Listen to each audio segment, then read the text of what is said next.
সম্মানিত মুগদাবাসী, আসসালামু আলাইকুম। আমি তারিকুজ্জামান, অফিসার ইনচার্জ মুগদা থানা। আর কয়েকদিন পরেই আমাদের পবিত্র ঈদুল আজহা। এই ঈদ উপলক্ষে প্রতিবারের মতোই আমাদের এই মুগদা থানা এলাকায় যারা বসবাসরত সম্মানিত নাগরিকবৃন্দ, আপনারা আপনাদের অনেকেই গ্রামের বাড়িতে যাবেন ঈদ করতে। আপনারা যখনই গ্রামের বাড়িতে যান ঈদ করতে, আমাদের আসলে আমরা যারা পুলিশে চাকরি করি, এই সময়টা আমাদের জন্য গুরুত্বপূর্ণ। আপনারা ঈদের আনন্দ ভাগাভাগি করতে আপনারা গ্রামে ছুটিতে যান, আর আমাদের দায়িত্ব আরও বেড়ে যায়। আমরা আপনাদেরকে কিছু অনুরোধ করার জন্য আজকে আমার এই বক্তব্য। আপনারা যারা গ্রামে যান ঈদের ছুটিতে, যাওয়ার আগে আপনারা আপনাদের যে ফ্ল্যাট বাসা বা আপনাদের যে এখানে যারা ঢাকায় যে বসবাসরত যে আপনাদের ঘর, এই ঘরের যে মূল্যবান সামগ্রী, স্বর্ণ বা টাকা পয়সা, এটা খালি বাসায় রেখে না যাওয়ার জন্য আমি বিশেষভাবে অনুরোধ করছি। স্বর্ণটা আপনাদের নিকট আত্মীয় বা আপনার সাথে নিয়ে যেতে পারেন স্বর্ণ, এবং নগদ টাকা যা থাকে সেটা আপনারা ব্যাংকে রেখে যেতে পারেন। যাওয়ার আগে আপনার ইলেকট্রিক বা ইলেকট্রনিক সামগ্রী, আমাদের বিশেষ করে আমাদের ঘরের যে বাতি, ফ্রিজ বা বিদ্যুতের লাইন, এটা বন্ধ করে রেখে যাওয়ার জন্য অনুরোধ করছি। ওয়াশরুমের কল, এগুলি আপনারা একটু বন্ধ করে যাবেন। পাশাপাশি আপনাদের যারা পার্শ্ববর্তী যারা বাসা যারা যাবেন না, তাদেরকে একটু বলে যাবেন যে আমরা যাচ্ছি, একটু যেন খেয়াল রাখি। আপনারা ছুটিতে আনন্দ করতে যান, যাওয়ার সময় খুব তাড়াহুড়া করে যান। তাড়াহুড়ায় হয় কি, আপনারা বাস স্ট্যান্ড বা রেল স্টেশনে যাওয়ার পরে অনেক সময় প্রায়ই দেখা যায় যে আপনারা আপনাদের মূল্যবান যে ব্যাগ বা সামগ্রী নিয়েছেন ভুল করে রেখে যান, অথবা তুলতে পারেন না, অথবা বদল হয়ে যায়। আবার কিছু সুযোগ সন্ধানী ব্যক্তি আপনাদের এই ব্যাগ চুরি করে নিয়ে যায়, সতর্ক থাকেন না। তো এই বিষয়ে আপনাদের কাছে বিশেষভাবে অনুরোধ করব যে আপনারা আপনাদের মালামালের দিকে খেয়াল রাখবেন, এবং পথচারী বা আপনার সহযোগী বা আপনার পাশে থাকা কোনো অপরিচিত ব্যক্তি তাদের দেওয়া কোনো কিছু খাবেন না। এই বাসের ছাদে, ট্রেনের ছাদে, কিংবা আপনারা বিভিন্ন ট্রাক যেটা মাল বহন করে, ওইখানে আপনারা আপনার পরিবার পরিজন নিয়ে উঠে তাড়াহুড়া করে একদম বাড়িতে যেতেই হবে, এইভাবে জীবনের নিরাপত্তার কথা মাথায় না রেখে বাড়িতে রওনা হন।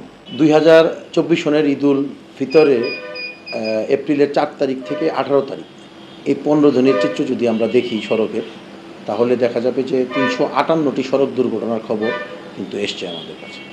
তার মধ্যে মৃত্যুর সংখ্যা 366 জন। এর মধ্যে 183টি মোটর সাইকেল বা হোন্ডা দুর্ঘটনা, যার মধ্যে 156 জন মোটর সাইকেল আরোহী নিহত হয়েছে। আহতের কথা যদি আমরা বলি, তাহলে প্রায় 1500-র উপরে, 1500-রও অধিক ব্যক্তি গুরুতর বা সাধারণ আঘাতপ্রাপ্ত হয়েছে। আমরা চাই না যে আপনারা ঈদে বাড়িতে যাওয়ার সময় কোনো দুর্ঘটনার শিকার হন। এই অকাল মৃত্যু কারোই কাম্য নয়। আমি মফস্বলেও চাকরি করেছি, মফস্বলে বিভিন্ন থানায় চাকরি করেছি। দেখা যায় যে ঈদের মধ্যে আপনার এই সোনামণিরা গ্রামের আনন্দ করতে যায়, গিয়ে তার চাচাতো ভাই, মামাতো ভাই বা তার সঙ্গী বা সমবয়সী বাচ্চাদের সাথে সেও পানিতে নেমে পড়ে। এরপরে সাঁতার জানার না কারণে তারা একটা দুর্ঘটনার মধ্যে পড়ে, এমনকি অনেক বাচ্চা মারা যায়।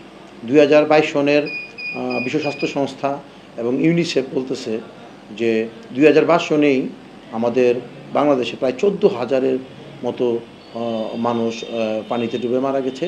তার মধ্যে 98% নিহত ব্যক্তি বা মারা যাওয়া ব্যক্তি হলো 18 বছরের নিচে বয়স। তার মধ্যে গ্রামের বাচ্চারা যেটা 5 বছরের নিচে বয়স, তাদের সংখ্যা 7.9%, এবং শহরের বাচ্চার সংখ্যা 5.8%। তো আমি মনে করি যে আপনারা যারা ঈদের ছুটিতে যান আনন্দ করতে, অবশ্যই আপনার সন্তানের দিকে খেয়াল রাখবেন। তারা যেন কোনো অবস্থাতে সাঁতার না জানে পানিতে না নামতে পারে। আমাদের যারা থাকবেন সম্মানিত নাগরিকরা ঈদের মধ্যে, তাদেরকে আমি একটু অনুরোধ করব যে এখন বৃষ্টির সময় বিভিন্ন জায়গায় হয়তো ডেঙ্গুর প্রকোপ দেখা দিতে পারে, যে কারণে আমাদের চারদিকের পরিবেশটা আমরা একটু পরিষ্কার পরিচ্ছন্ন রাখবো। যেহেতু কোরবানি ঈদ, এই কোরবানি ঈদের মধ্যে যেমন বিভিন্ন হাড় বা গরু বা ছাগল বা পশুর মাথার খুলি, এগুলি বিভিন্ন জায়গায় পড়ে থাকলে ওইখানে বৃষ্টির পানি জমবে, এতে করে ডেঙ্গুর আশঙ্কা কিন্তু বেড়ে যাবে। তো নগরবাসী যারা আছেন, আমাদের অনুরোধ থাকবে যে ডেঙ্গুর প্রকোপ যেন আমরা নিয়ন্ত্রণ করতে পারি, একটা ডেঙ্গু রোগের জন্য আমাদের এই এলাকায় না হয়। এই কারণে আমরা নিজেরা পরিষ্কার পরিচ্ছন্ন থাকবো এবং আমাদের চারপাশ আমরা পরিষ্কার রাখব। সম্মানিত নাগরিকবৃন্দ, আপনাদের ঈদ এবং আনন্দময় হোক আপনাদের ঈদ, এবং আপনারা ভালো থাকুন, সুস্থ থাকুন। আপনারা জানেন যে আমরা পুলিশ, আমরা আসলে প্রতিটা ঈদেই আপনারা আনন্দ করতে বাড়িতে যান, কিন্তু আমাদের ছুটি হয় না। আমরা আপনাদের দায়িত্ব পালনকারী থাকি আপনাদের নিরাপত্তার। যে কারণে আমাদের জন্য আমরা দোয়া চাই যেন আমরা চমৎকার ভালোভাবে আমরা আমাদের দায়িত্ব পালন করতে পারি। আপনারা যেন ভালো থাকেন। সকলকে অগ্রিম ঈদ মুবারক, এবং আপনারা সুস্থ সুন্দরভাবে আবার আমাদের নগরীতে ফিরে আসুন সেই শুভকামনায়। আল্লাহ হাফেজ। জয় বাংলা।